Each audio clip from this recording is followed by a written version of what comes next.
Good morning students, प्यारे बच्चों। हिंदी व्याकरण के अंतर्गत जैसा कि आप सभी समास का अध्ययन कर रहे थे, आज आप लोग बहुव्रीहि समास के बारे में अध्ययन करेंगे।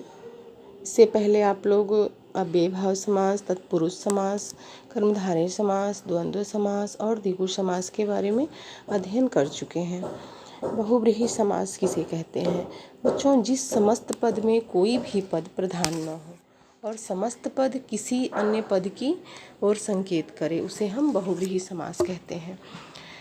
बहुव्रीहि समास में कोई भी पद प्रधान नहीं होता है। जैसा कि आप सभी अभी पहले पढ़े हैं कि समास द्वारा बने शब्द को हम समस्त पद कहते हैं। किसी अन्य पद की ओर संकेत करता है। उदाहरण दिया है समस्त पद। लंबोदर शब्द है, लंबा है उदर जिसका, अर्थात गणेश जी। दशानन यानी दश है आनन, आनन का अर्थ होता है मुख, यानी रावण के लिए किया गया है। ये रावण के ही संदर्भ में होगा। त्रिनेत्र है, तीन है नेत्र जिसके, शिव के लिए। चतुर्भुज यानी चार भुजाएं हैं जिनकी, विष्णु के लिए। एक दंत यानी एक है दांत जिसका, गणेश भगवान के लिए। महादेव यानी महान है जो देव। गिरिधर गिरि को धारण करने वाला, कृष्ण के लिए। नीलकंठ नीला है कंठ जिसका, शिव के लिए। मूषक वाहन, मूषक है वाहन जिनका, गणेश जी के लिए। चतुर्मुख शब्द है, चार मुख हैं जिसके, ब्रह्मा के लिए। इसी तरह श्वेतांबरी, श्वेत है अंबर जिनके, सरस्वती के लिए। मृत्युंजय मृत्यु को जीता है जो, जिसने, अमर यानी शिव जी के लिए। इसी तरह दिया है कर्मधारय और बहुव्रीहि समास में क्या अंतर होता है। कुछ सामासिक शब्द कर्मधारय तथा बहुव्रीहि दोनों समासों में पाए जाते हैं। बच्चों, अभी आप लोग पढ़े हैं कि समास द्वारा बने शब्द को समस्त पद या सामासिक पद कहते हैं। अतः इन दोनों का अंतर समझने के लिए इनके विग्रह को ध्यान से समझना होगा।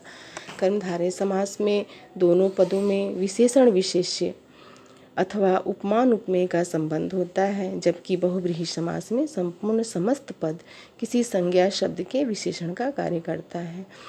विशेषण यानी संज्ञा और सर्वनाम की विशेषता बताता है, और विशेष यानी विशेषण जिन शब्दों की विशेषता बताए उसे हम विशेष्य कहते हैं।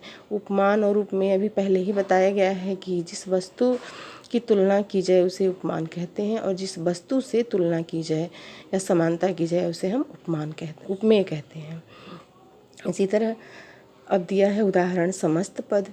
दशानन यानी कर्मधारय में होगा 10 मुखों वाला, और बहुव्रीहि में हो जाएगा 10 मुख हैं जिनके, यानी जिसके पक्ष में बोला जा रहा है उसी के लिए है। उसी तरह लंबोदर यानी बस केवल अर्थ बता देना है। कर्मधारय में लंबा उदर, और बहुव्रीहि में लंबा है उदर जिसका, यानी गणेश जी के लिए कहा गया है।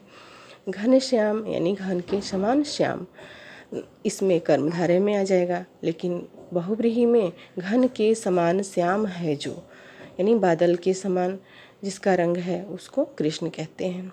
पंचानन 5 मुखों वाला, इसमें विग्रह करेंगे कर्मधारय में, लेकिन बहुव्रीहि समास में 5 मुख हैं जिसके, यानी कार्तिकेय के लिए कहा गया है।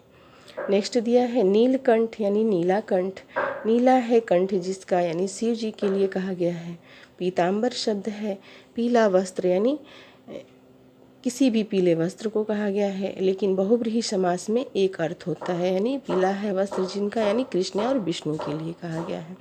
ऐसे ही द्विगु समास और बहुव्रीहि समास में क्या अंतर होता है बच्चों, जैसा कि अभी पहले आप लोग पढ़े हैं कि द्विगु समास में समस्त पद का पहला पद संख्यावाचक होता है तथा पहला पद दूसरे पद की संख्या बताता है, तो उसे हम द्विगु समास कहते हैं। इसी तरह जबकि बहुव्रीहि समास में सारा पद ही विशेषण का कार्य करता है। कुछ समस्त पद ऐसे होते हैं जिन्हें दोनों समासों के अंतर्गत रखा जाता है, लेकिन विग्रह करने पर उनका अंतर स्पष्ट हो जाता है, यानी हम विग्रह करेंगे तो समास में अंतर जैसे द्विगु समास में अभी पढ़े हैं आप लोग की संख्यावाची होता है। तिरंगा यानी 3 रंगों का समूह, चतुर्भुज यानी 4 भुजाओं का समूह, त्रिनेत्र यानी 3 नेत्रों का समूह, त्रिवेणी यानी 3 वेणियों का समूह। लेकिन बहुव्रीहि समास में किसके अर्थ में बताया गया है, यानी 3 रंग हैं, यानी जिसमें भारतीय ध्वज, 4 भुजाएं हैं जिसकी यानी विष्णु के लिए, 3 नेत्र हैं जिनके शिव के लिए, 3 वेणियों का संगम यानी प्रयागराज के लिए। इसी तरह आप लोग पढ़ेंगे संधि और समास में क्या अंतर होता है। संधि में वर्णों का मेल होता है जबकि समास में शब्दों का मेल होता है। संधि में वर्णों के मेल से वर्ण में परिवर्तन हो जाता है परंतु समास में ऐसा नहीं होता है। समास में पदों के बीच के परसर्गों, विभक्तियों तथा समुच्चय बोधक शब्दों का लोप हो जाता है। इसी तरह आप लोग संधि और समास में अंतर समझेंगे। धन्यवाद।